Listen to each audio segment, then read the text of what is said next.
welcome back. If you would grab your seats, and just while we're waiting for the last room to come back, we're going to just have a spin of the wheel, and let's see if the person whose name comes up is here.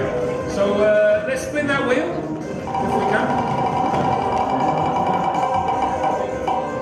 Who's it going to be this time? Catherine, is Catherine here? Catherine, are you here? I'm here. Fantastic. Where? I can't see you, Catherine. Where are you? I'm here. Hello. Hello. Hi, Catherine. Fantastic. So we would love you to say hello to everybody. Tell us where you're from. Hello, everyone. As I was walking in, I said, "Oh, I hope I'm not the one." So you have to be careful how you think. These things are magical. There's something behind them.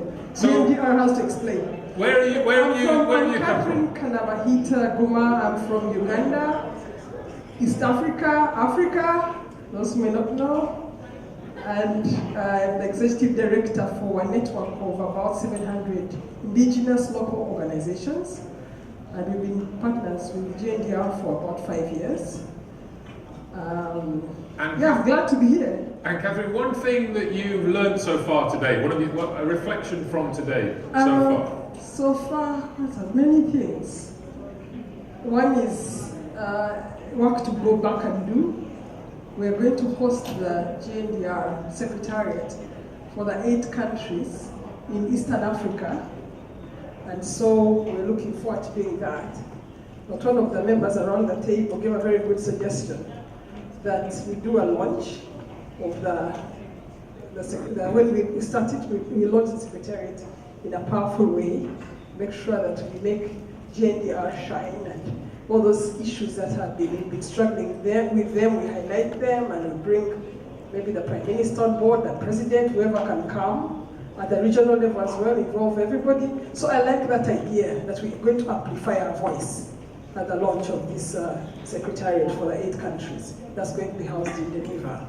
The second point, and finally, we've just been working on gender mainstreaming in DRR activities, and elect the discussion on the unpaid care work that women give and how that should be recognized through the economy, through challenging men and boys to get involved with supporting the women, through bringing care, supporting child care, even in the workplace, and ensuring that there is women representation, especially in leadership and decision making.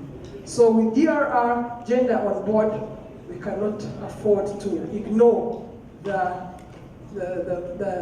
key respondents when disasters happen and make sure that their voice is heard and that they are empowered and there's accountability for them. Great. Thank you, Catherine. Thank you. Thank you for joining us. Okay, so I'm going to hand back over to Valeria, who's going to just wrap up this session around learning that we've been doing together today, and we'll continue later on within the week. Hello, welcome back everybody. I hope you had a good and productive afternoon. There has been a lot of different sessions. We've heard about safe constructions, we've heard about community-based disaster risk management tools, we've heard about integrating girls in disaster risk reduction and the role of men, we've heard about the perspective of resilience from local level in the Arab region. We've heard about a lot of different topics, and I hope you found a lot of useful and interesting people around the room, and you had a lot of interesting conversations. I just want to wrap up this day of Comprehend by introducing a little bit what we are working on, a learning strategy to continue this mutual learning, to continue learning from each other even after the summit is ended. I must say that this work has started a couple of years ago because members were requesting that we'd improve in our learning together, in our sharing of best practices and expertises. A big shout out goes to Bruno over there. Bruno, can you stand up? Bruno used to work with GNDR a couple of years ago, I think, and he did a lot of background work and talked with a lot of you guys in the room and with a lot of other people that are not here to understand what the needs of the network are in terms of learning. So thank you, Bruno, for starting this huge work.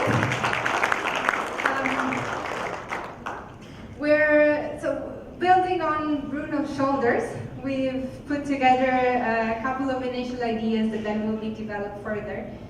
So we're basing this strategy on some core principles which were identified in consultation with you in the network. These are that every type of learning we do should be experiential, so it should be based on the reality at the level and should be based on experience. It should be participatory and inclusive. We should involve everyone and see the different perspective, hear the different perspective from different groups within a community or society.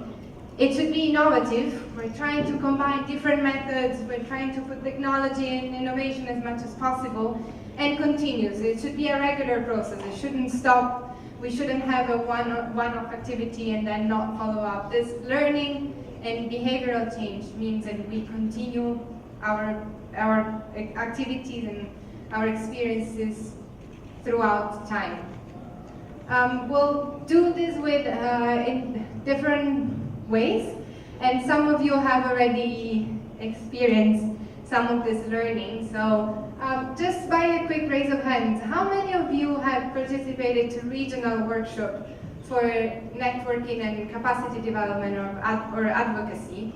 This happened late last year in your regions. Any of you has participated? I see Dr. Eman over there, 2, 3, 4, yeah, so a couple of you. So we'll continue working on all this learning or learning activities through these 4 approaches that you'll see here.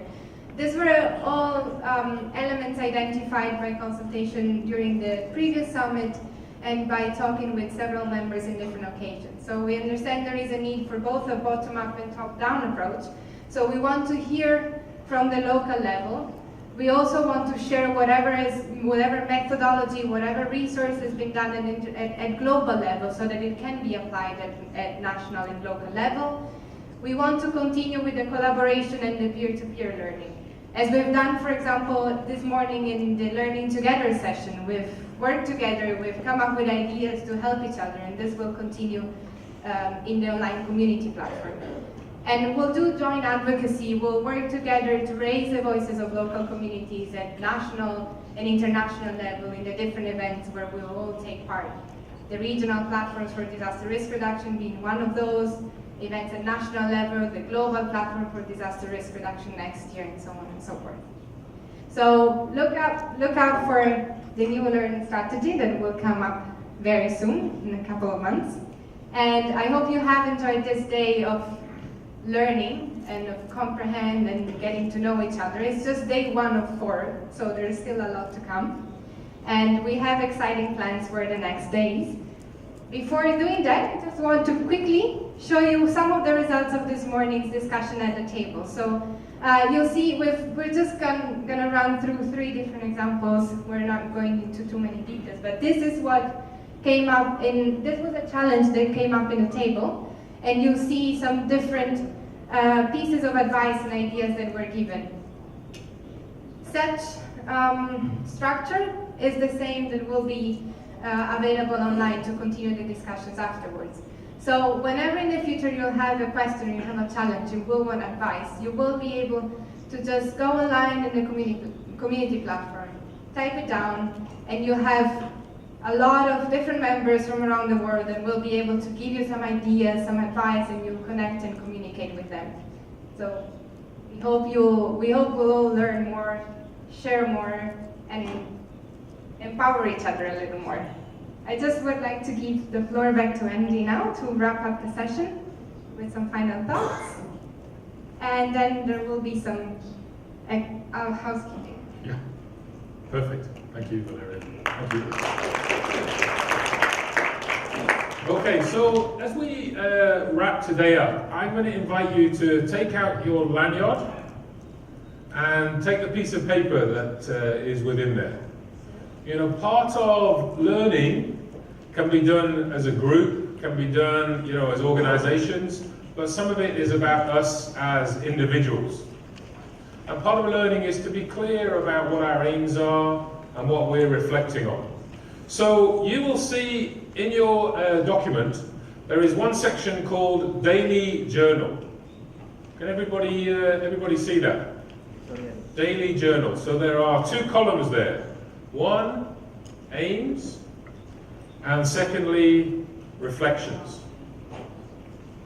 So we would invite you to capture your thoughts on there, headline thoughts, at the start of each day, at the end of each day. And I'm going to invite you to do that now, just individually to begin with.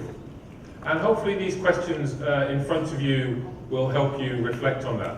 So when you think about the conversations you've had so far today, the sessions that you've been part of, the people that you've met, just jot down for yourself, as part of your reflections from day one, what have you found useful?